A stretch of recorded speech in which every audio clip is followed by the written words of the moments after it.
on the highways, chasing long bridge with the wind in our hair. We're ready for the spills from the Great Barrier Reef to the Sydney Opera House. Every road we take, we're rocking in and out.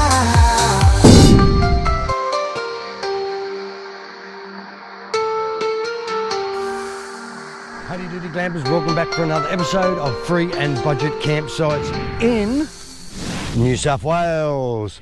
Right, for all new viewers, my name's Peter and I'm travelling around this beautiful country road testing caravan sites, roadsides, free campsites, anywhere I can leave my bus for a budget. Before we get right into it, hit your subscribe and give us a thumbs up right at the end of the video. If not, do it right now. Righto, we're at a place called Coonabarabran. Most people call it Cooney. Oh, look, I don't know if they want to call it that way, but they do.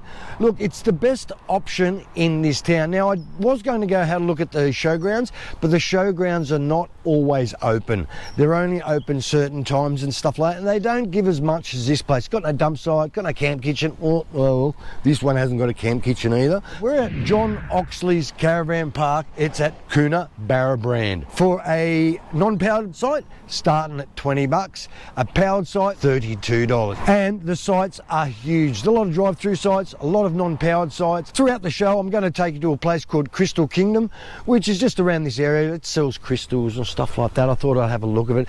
And we're also going out to the Observatory. So stay tuned for all that. Let's get in there and have a look, and I'll show you a little bit around the town too. What do you reckon? When you come in, pull over the side. There's plenty of room to pull over. There's signs everywhere that turns around and tells you where to go. Go and see the beautiful lady. She'll give you a hand. Now, they do have a weekly rate here, but it works out, you pay for 6 and you get 1 for free here. But go in there, see them. They've got some information in there about the area itself, and they've got these little trinkets, and they've got long life milk, but they've got Coke, fizzy drink. They haven't got a big shop in there, but they've got a few little things you can actually purchase. Righto, $95 a night are these little cabins. How cute are they? Look, they're decent size. They've got a room, they've got a kitchenette, they've got a bathroom, the whole lot, but they are pretty cool. For $95, you can't go wrong.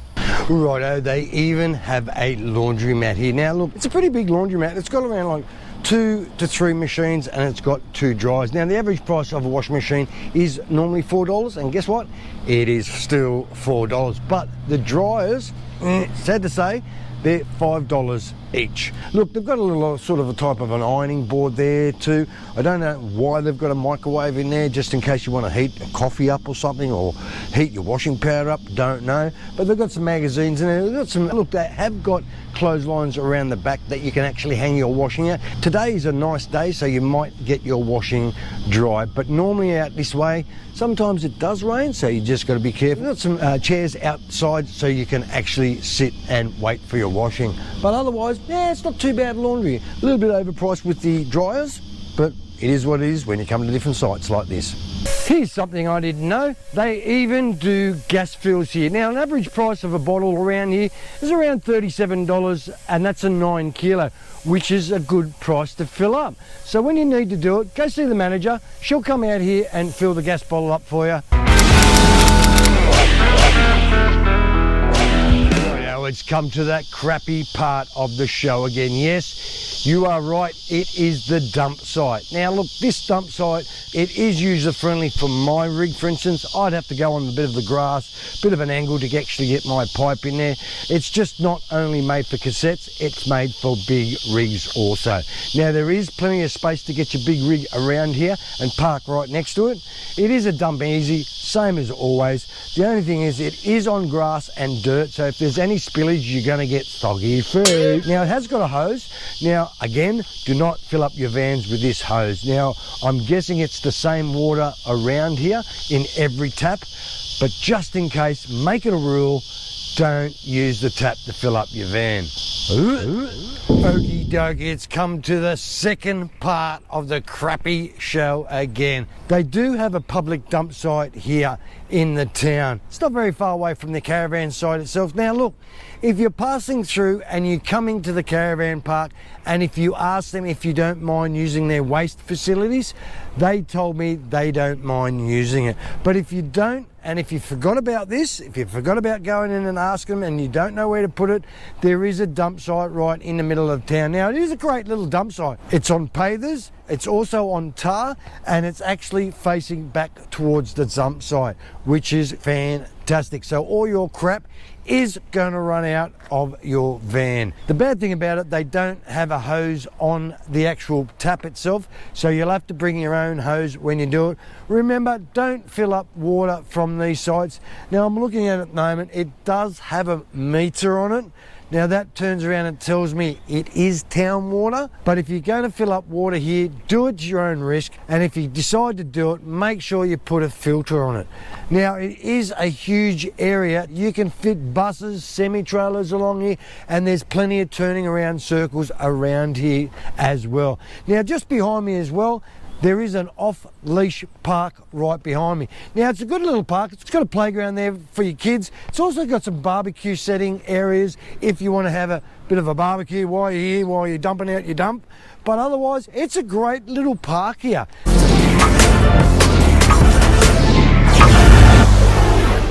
Just up the road is the information centre of Coona. Local again. Look, do yourself a favour, come up, have a look inside. They have got some interesting stuff in there. They've got a bit of a museum to look at. Actually, let's get in there and I'll show you what it's got. Righto, when you get into the information centre, go see the beautiful people behind the counter, and they'll tell you a bit about the actual history behind this big elephant thing here. Now it is a big wombat. Now at the back of it, they've got a bit of a museum of a skeleton, and it is the original bones of the skeleton out there. But before you get in there, have a look around in the shop. They've got heaps of information about other places around here. You've got Coffs Harbour, you've got even Cowra, you've got Dubbo, you've got the Hunter Valley even here. So there's so much information around here. Also, they've got a few items that you can actually purchase, which is honey, jams, and it's all locally produced around here. So when you do buy this stuff, you know the money is coming back to the farmers. What a legend. Look, and also while you're here for your kids, there's a few things for your kids to actually buy. There's some toys about dinosaur, there's frozen dried ice cream you can buy. There you go, this is what the astronauts eat. Now they've also got drinks here, they've got chips, and they've got postcards. Yeah, I've got a bit of a surprise for you. Just across the road from the actual caravan park, and when I said right across the road, it is opposite the caravan park. It's in walking distance. Now the place is called Crystal Kingdom. It is a place to come and visit. Now she does all tours. Look, they're only $3 a tour. She'll go around and talk about all the fossils, all the crystals, everything about this area, about volcanic, fossils, the lot. She's very knowledgeable. Now she does do group bookings, she does do schools and everything else. She has got a background of a teacher, so she does actually change her grade to what she wants to talk about. If it's for kindergarten, she changes them, shows them dinosaurs, stuff like that. Now, if you're a year 12 student, she'll change it again to make it interesting for you. But what a great little shop. It's open 7 days a week. Look, give them a call, give them an email, come in. Now, the actual museum is a little bit of a gold donation. Have a look around. Now, if you want a tour, like I said, it's $3 for a tour each person. She'll take you around and have a good old gas bag about the fossils and stuff that's come back over 290 million years ago. And some of it, I blew out. Anyway, I'm not going to talk about it much. Let's get in there and I'll show you what it's all about. What do you reckon?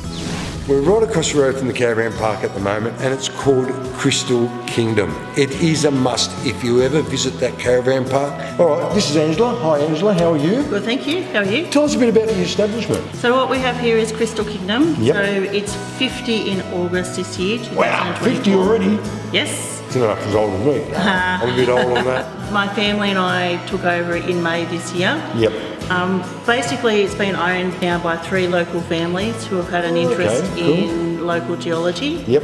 So a lot of it's personal collections, and Oh, so right. a lot of history behind. So it's all like hand-me-downs, just a big collection. Definitely. Right. Yep. So it just focuses on the local geology of our local volcanoes. Oh, okay, cool. So we've got 2 sets of volcanoes, Garrawilla towards Gunnedah direction, and then the famous Warrumbungles out in the west. Oh wow, how cool is that? I didn't know there were so many volcanoes around here. But what made you get into it? Just growing up with the Warrumbungles in my backyard, Yep. walking around the farm, picking up rocks. Oh, cool. Actually become interested in rocks. So geologist this is a must to come to. Definitely. Oh, okay, there you go. If you're a geologist, make sure you come out here and have a look at this, because, look, I know, you'll come out here and you go, oh, this is this rock and this is this rock.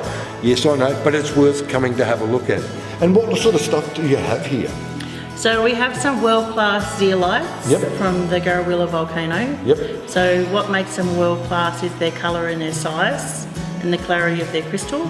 Would you say this is one of the biggest collections in Australia, you reckon? I'd say this is one of the biggest collections in the world. There you go. You heard it here. Come and see it, the biggest collection in the world. Yep. And it's, well, for Australia, there was the first one location museum. Oh, okay, cool. Yep. So all the stuff here in the museum is just local. Right, tell us a little bit about this stuff here, for instance. So here is the Glossopteris. It was growing in a tropical wet environment, and it is the plant that ended up forming the coal layer. 10 metres of forest leader on the ground compressed down to make 1 metre of coal. So it definitely shows a lot of the variations in the plants, and it's great to study because it has all the veins and features. And how old would you say this would be? These ones here are up to 300 million years old. Righto, what about this section here, for instance? So these are the zeolites. So in the zeolite family we have stellarite and heulandite. Yep. So these are our locals. They were formed out in the Garrawilla volcano. So basically the volcano came up through a swampy environment, caused a lot of gas bubbles. Yep. As the volcano cooled, a liquid got into the what they call the bugs. Is it any type of liquid or is it just moisture? It had a particular chemical makeup. It's wee. It's dinosaur wee. That's what it was. No, I'm only joking, sorry. It's much older than the dinosaurs. Oh, and how old would this be, for instance? This one here is anywhere between 270 to about 150 million years old. Wow. Now, these are the volcanoes we've got. This little mountain here, that's a volcano, is it? Yes. Oh, wow. What a spin-out. Yep. So this mountain range here would have at one stage been bigger than the Warrumbungles. So everyone says, oh, the Warrumbungles are large and significant.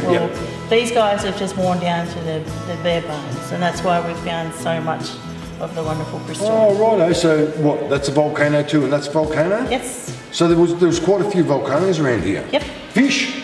Definitely, yep. These are Jurassic fish and plants. So we didn't have dinosaurs, but we definitely had fish and plants. Seriously, when you come here, have a look. Pick Angela's brain. She'll tell you all about the information, what you see here, and you will learn something. This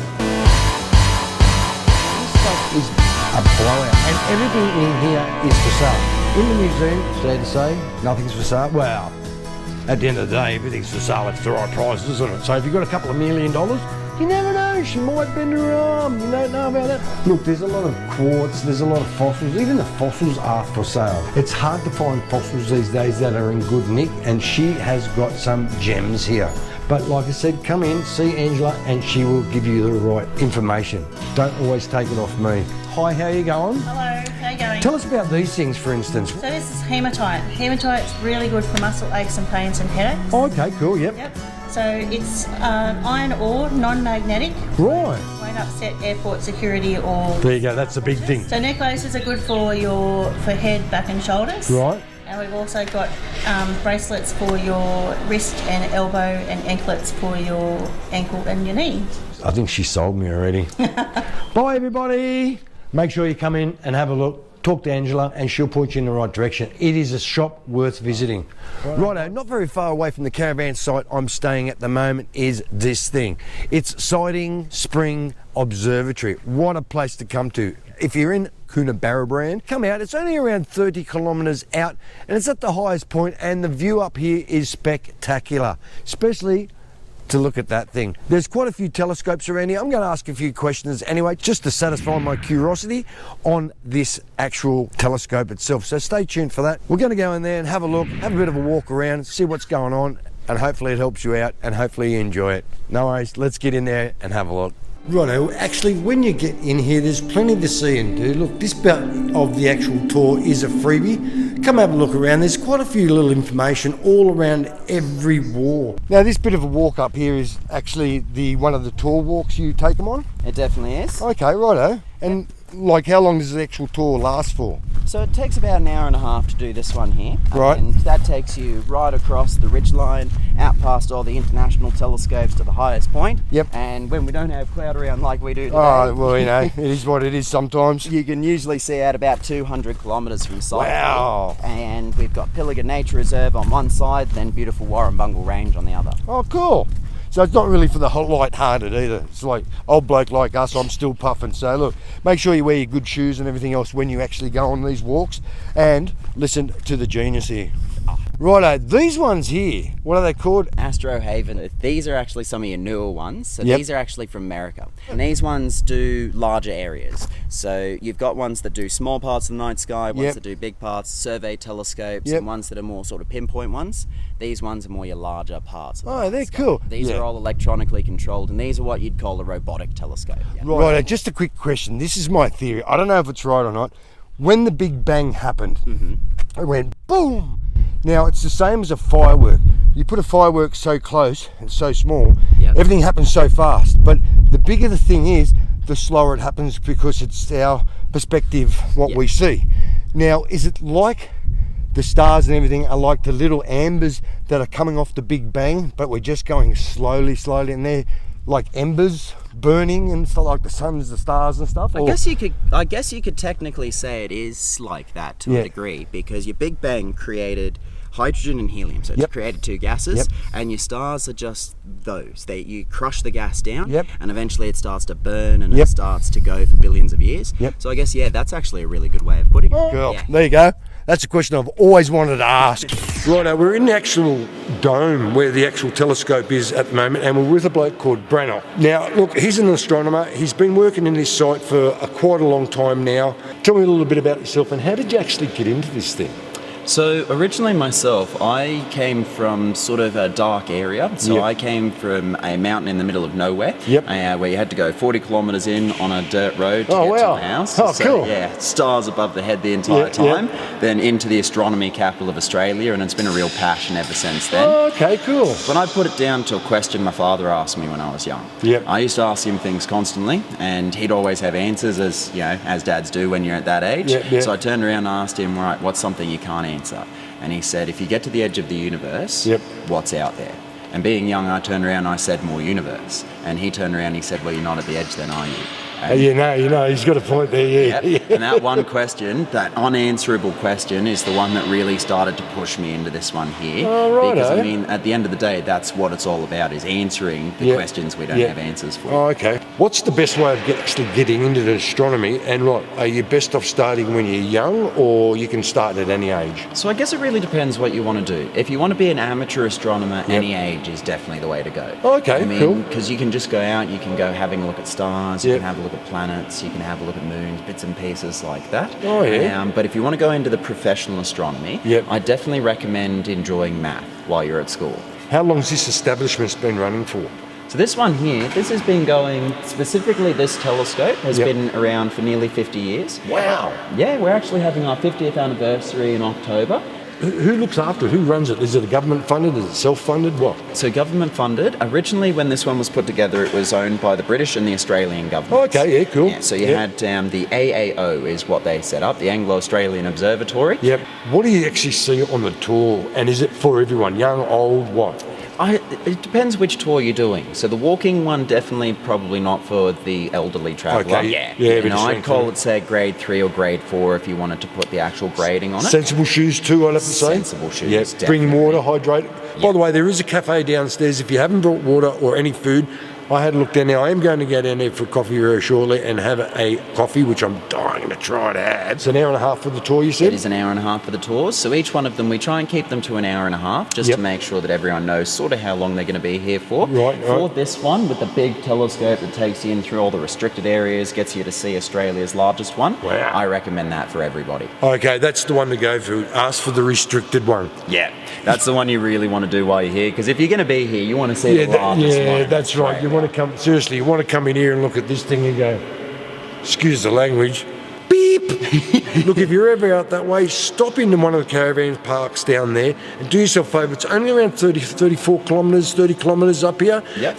It's a beautiful drive. You see the mountains and everything else, and you're really high above, so your view is spectacular here. And once again, watch the website, watch the Facebook page, watch everything else, because they are going to have bed and breakfasts up here, and you don't want to miss that, because, mate, seriously, when that happens, I'm going to stay here and I'll bring you that also too.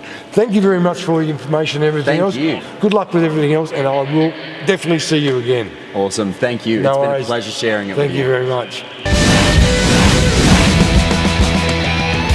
Radio, it's the crapper house again, shit house, dump house, whatever you want to call it.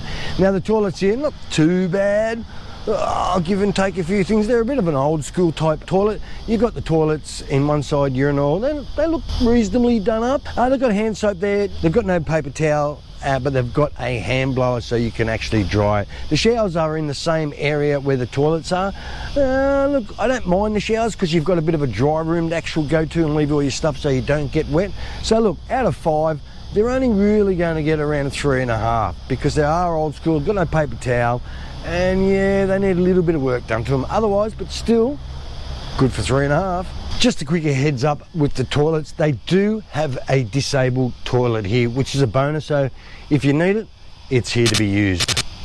Things for your kids to do. Look, there's not a huge amount of things around here. There's not a playground and stuff like that, but there is a big oval right behind the actual park itself. Now I have noticed there's no actual gates to actually get in there. You probably have to walk around to get into that place, but what a place to kick a ball, fly a frisbee, fly a kite, whatever you need. What a great, and it's really nice and green in there. Nice oval, something for your kids to do. Sorry, your call cannot be completed as dialed. Phone reception out here, Glampers. Look, I'm pretty impressed with the phone reception out here. I'm getting 5G at the moment and fully barred up. How's that? Fully barred up? So making phone calls is a dream out here. Now, the speed test does fluctuate throughout the park. I did 2 speed tests. One, believe it, said 390 something, but I did it again and then I got 538 megabits per second download speed. Wow, that's quick. Now the upload speed I'm not that impressed with. The upload speed I'm only getting 12.1, which is, you know, it's hard to upload videos, Instagram stuff, Facebook page stuff. It will take a little bit longer to upload stuff, but still, great download speed, great making phone calls. Hey, here he is here. If you ever see our little mate Poochie here, there he goes. If you ever see our mate little Poochie, you know this park is a dog-friendly park. It's not really an off-dog leash area, except if you want to go over to the park, which is behind me. What a place to go and run with your doggy, throw a ball, throw a frisbee, do whatever you want, let him run wild. But in the park, please keep it on a leash. And if it does a dog doo-doo, you've got to pick it up. There's plenty of bins to put it in when it's picked up. Just don't put it in a bag. I'll show you my campsite a little bit later, but here's some of the power sites here.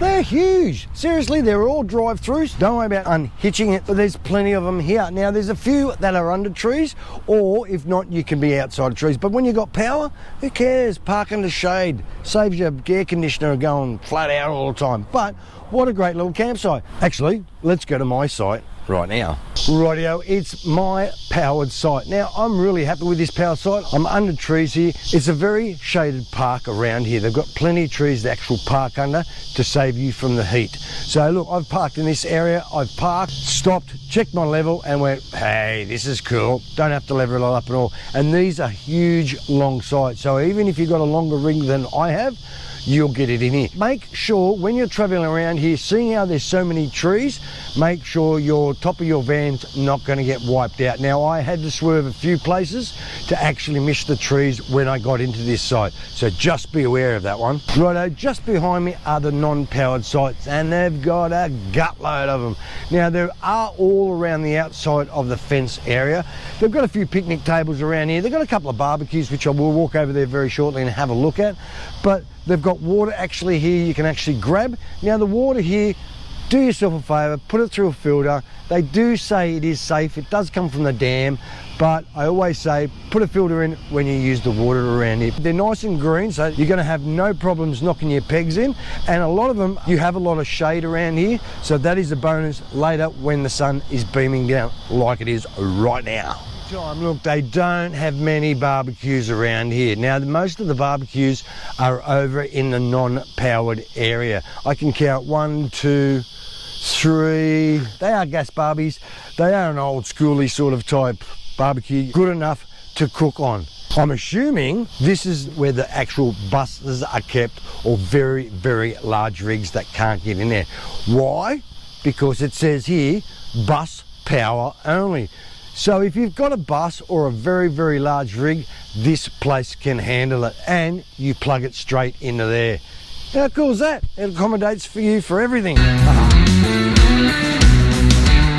Righto clampers, I hope you like the caravan park of John Oxley's caravan in Coonabarabran. If you like the video, give us a thumbs up, turn notifications on, hit the subscribe button, and have a great weekend. See you on the road.